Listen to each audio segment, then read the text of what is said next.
Usually 4 से 5 professors होते हैं जो कि आपकी फील्ड में होते हैं, या तो आपकी फील्ड से रिलेटेड काम कर रहे होते हैं या उनके उस टॉपिक पे एक्सपर्टीज़ होती है। ज़रूरी नहीं है कि वो आपके डिपार्टमेंट में हो, वो आपकी इंस्टीट्यूट का भी पार्ट हो सकते हैं, वो इंस्टीट्यूट से बाहर भी हो सकते हैं। कमेटी की फॉर्मेशन बेसिकली स्टूडेंट को प्रोटेक्ट करती है। It's a two way street. Advisor student को कमेटी से प्रोटेक्ट करता है क्योंकि एडवाइज़र को पता होता है कि जो एग्जामिनिंग बॉडी है वो किस तरह के सवालात आपसे करेगी और वो क्या एक्सपेक्ट कर रही है। Examining body on the other hand आपको प्रोटेक्ट करती है आपके एडवाइज़र से। अक्सर औकात जो है काम की वजह से, स्ट्रेस की वजह से, और स्ट्रेस मल्टीपल चीज़ों की वजह से हो सकता है। आपकी प्रोग्रेस स्लो है, आप ग्रांट नहीं लिख रहे, आपकी कोई पब्लिकेशन नहीं है, या आपसे एक्सपेरिमेंटल काम नहीं हो रहा है, या आप स्लो हैं। इन केसेस में सुपरवाइज़र इफेक्ट होता है। जहाँ पे कम्युनिकेशन अच्छी नहीं होती, सुपरवाइज़र का मूड जो है ना वो फ्लक्चुएट हो सकता है, जिसकी वजह से डायरेक्ट इम्पैक्ट आप पे होगा। कोई भी रैम्पेंट डिसीजन जो कि सुपरवाइज़र लेगा जो कि बहुत वियर्ड होगा, उस केस में स्टूडेंट को प्रोटेक्ट करने के लिए जो लोग खड़े होते हैं वो आपकी कमेटी होती है, जो बेसिकली डिसाइड करेगी कि आप पीएचडी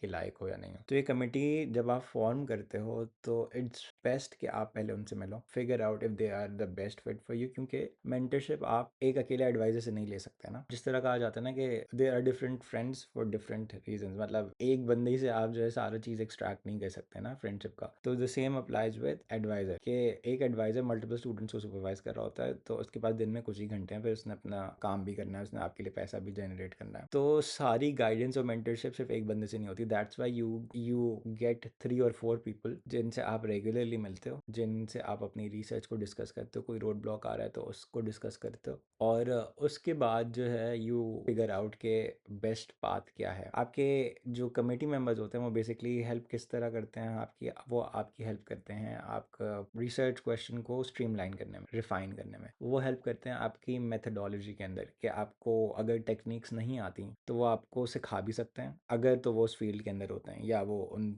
टेक्निक से फेमिलियर होते हैं, या वो आपको बेहतर गाइड कर सकते हैं। वो आपकी एक्सपेरिमेंटल डिज़ाइन में हेल्प करते हैं, वो आपको ये गाइड करते हैं कि कौन से लूप होल्स हैं जिसको कंसिडर करना है, और कौन सी चीज़ें हैं जिसको आप स्किप कर सकते हैं, और कौन से ऑल्टरनेट पाथ्स हैं, ऑल्टरनेट तरीके हैं किसी रिजल्ट को अचीव करने के, या कौन से वेरिएबल्स हैं। इन सब चीज़ों में जो आइडियल कमेटी होती है वो आपको एक वेल ग्राउंडेड फॉर्मेट के अंदर आपको ट्रेन करती है। फॉर एग्जाम्पल मेरी कमेटी के अंदर जो मेरे टॉपिक हैं उनकी एक स्पेशलिस्ट हैं, जो थेरेप्यूटिक्स के अंदर हैं उनके एक स्पेशलिस्ट हैं, जो कि एक पर्टिकुलर सिस्टम को टारगेट कर रही है मेरा पीएचडी क्वेश्चन, वो उसकी स्पेशलिस्ट हैं। चौथी जो है वो अप्लाइड की स्पेशलिस्ट हैं। तो ये 4 लोग हैं आउटसाइड फ्रॉम माय सुपरवाइजर जो कि मेरी कमेटी का पार्ट है। इन चारों ने मुझे बहुत हेल्प की है। किस तरह से कि पहली चीज़ मेरा प्रोजेक्ट फॉर्म करने के अंदर, क्योंकि आइडिया ओरिजिनली मेरा था, बट देन मैं बिल्कुल नया हूँ, इस तरह आप पीएचडी के अंदर नए हो गए, तो आई हैव टू अंडरस्टैंड कि where I stand in the field. उसके बाद वो आइडिया को आप डिस्कस करते हैं, उसके बाद आप अपनी मेथड जो टेक्निक्स को डिस्कस करते हैं, दे हेल्प यू अंडरस्टैंड कि आप क्या कर सकते हैं क्या नहीं कर सकते।